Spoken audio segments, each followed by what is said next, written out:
Hay una frase que se escucha mucho, ¿no? Esa de que el hombre se parece al paisaje donde vive. Sí, claro, se usa un montón. Generalmente la usamos para cosas como, no sé, acentos, costumbres. Pero la fuente que tenemos hoy, que es un texto cortito pero con una fuerza increíble, toma esa idea y, bueno, la lleva a un lugar fascinante. La lleva a otro nivel. Totalmente.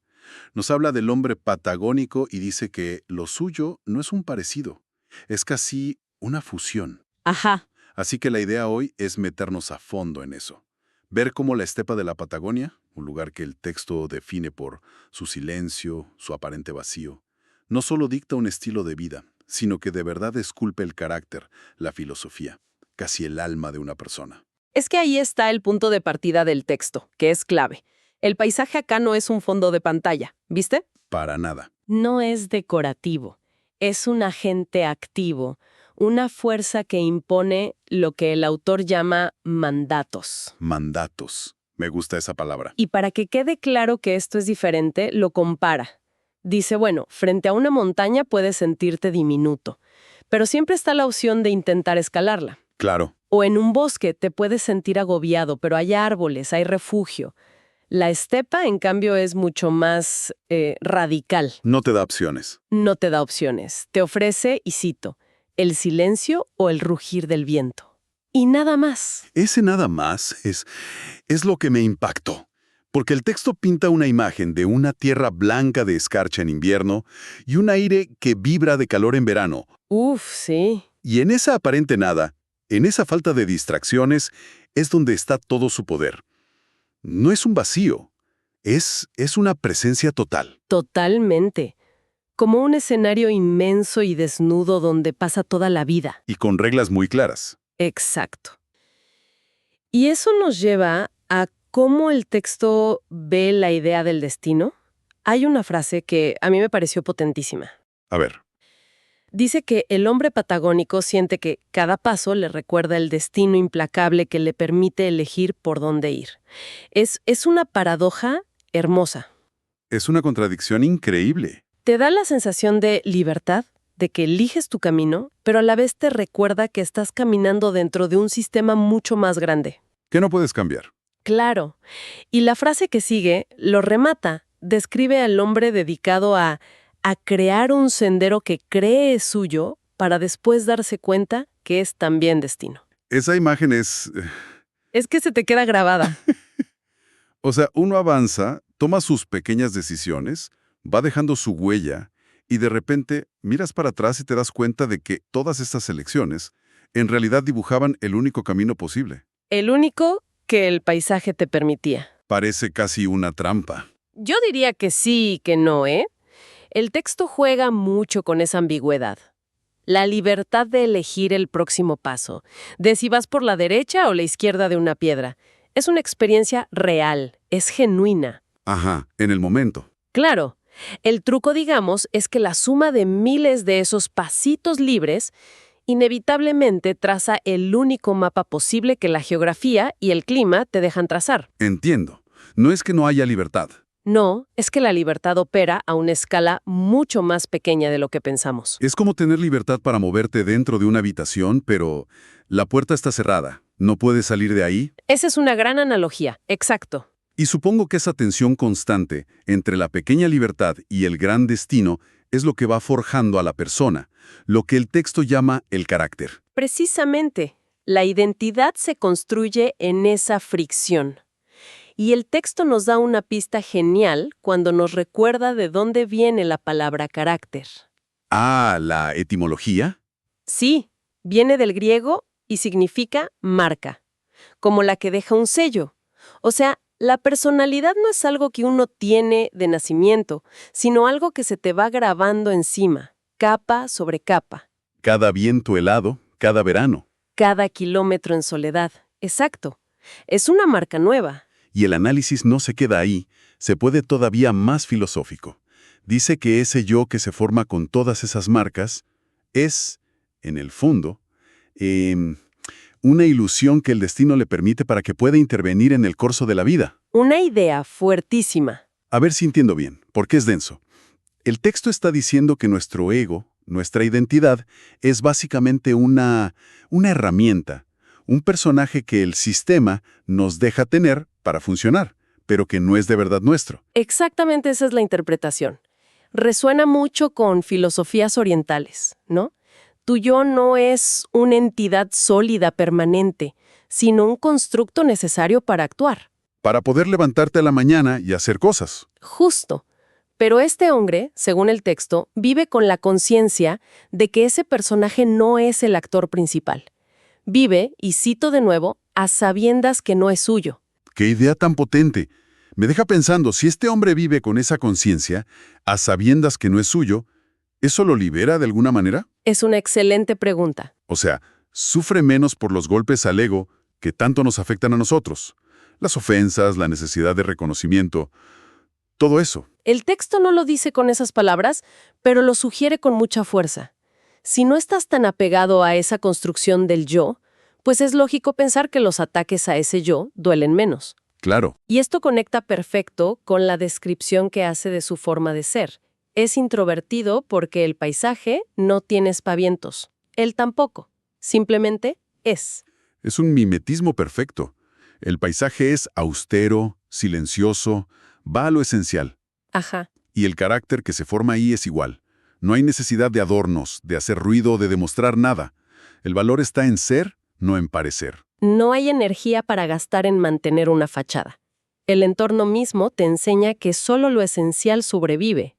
Y ese simplemente ser. Ese simplemente ser lo lleva a una aceptación muy profunda de los ritmos de la naturaleza. El hombre patagónico, dice el texto, copió en sus marcas la simpleza de la rueda de la vida con sus nacimientos mágicos, sus desarrollos difíciles y sus finales sin estridencia. Finales sin estridencia. Me quedo con eso. Es clave, ¿no? No hay un drama existencial contra la muerte o la pérdida. Hay una observación del ciclo natural. Las cosas nacen, crecen con esfuerzo, mueren en silencio. Y se acepta. Sin discutir, dice. Sin discutir. Creo que esa es una de las conclusiones más fuertes del texto. Una verdadera filosofía de vida. Hay una frase que es para enmarcar. ¿Cuál? Aprendiendo que no puede hacer un destino a su agrado, pero sí agradarse con lo que el destino le ofrece. Uf, es tremenda. Es todo lo contrario a la mentalidad moderna, de perseguir la felicidad a toda costa, de intentar doblar la realidad a nuestros deseos. Totalmente. Aquí la sabiduría es al revés, encontrar el gusto, la satisfacción, dentro de los límites que te tocaron. Es una sabiduría forjada en la pura realidad. O sea, no puedes negociar con la estepa. Imposible. No le puedas pedir al viento que sople menos o al invierno que sea más corto. La única estrategia que funciona es aprender a vivir con el viento y a encontrarle un sentido al invierno. Es una adaptación que va mucho más allá de lo físico. Es profundamente psicológica y yo me atrevería a decir espiritual. Me quiero detener en esa última palabra que usaste, espiritual, porque al principio del texto no lo vi venir, pero No, para nada. el texto lleva esta idea a un lugar completamente inesperado, casi místico, ¿no es así? Totalmente. Es el giro más brillante del texto para mí. De repente nos dice que este hombre recibió en el combo del nacimiento el don de la meditación, también sin opción. ¡Wow! Nos saca del análisis sociológico y nos mete de lleno en el mundo de la contemplación. Y no lo deja como una idea abstracta, lo explica de una forma muy concreta. Súper terrenal. Se pregunta, a ver, ¿qué otra cosa puede hacer una persona mientras cabalga horas para revisar un alambrado? O mientras pasa la tarde sentado en una piedra viendo cómo pastan las ovejas. Esas tareas, que hace solo desde niño, se convierten en una meditación forzada. Es que no es la meditación que uno busca, como quien se baja una app o se sienta en un cojín. Es una meditación que le ocurre, Le pasa. le pasa.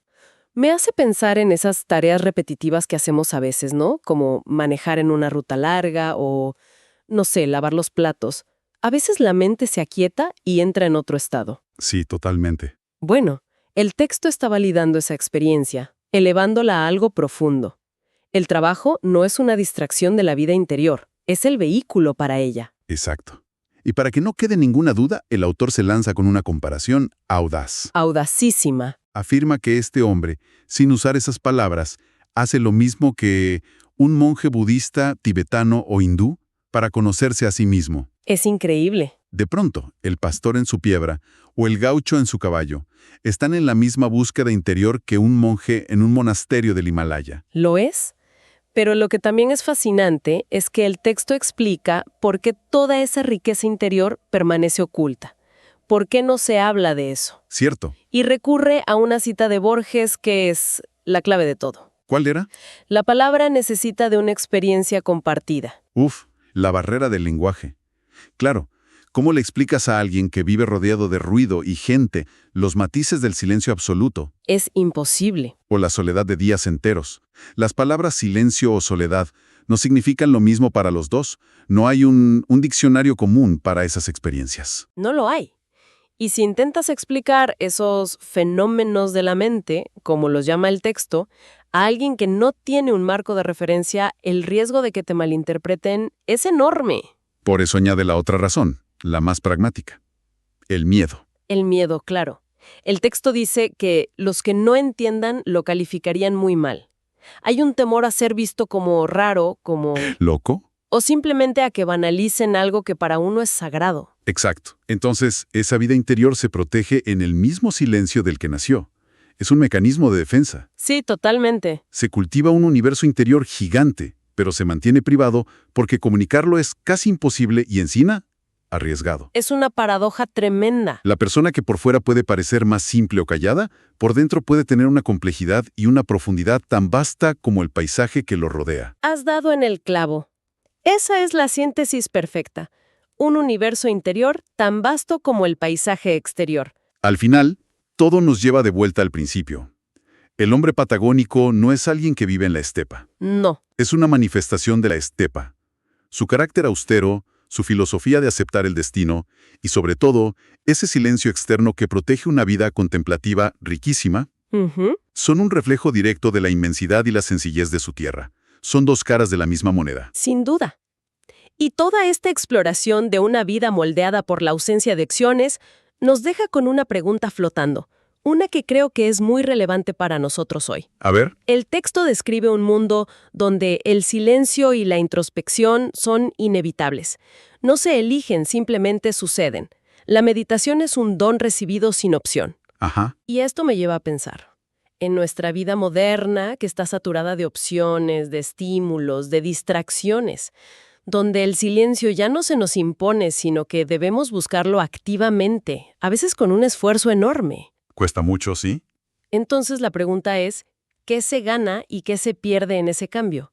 ¿Hay un valor distinto en la introspección que nace de la necesidad, comparada con la que elegimos en medio de todo el ruido?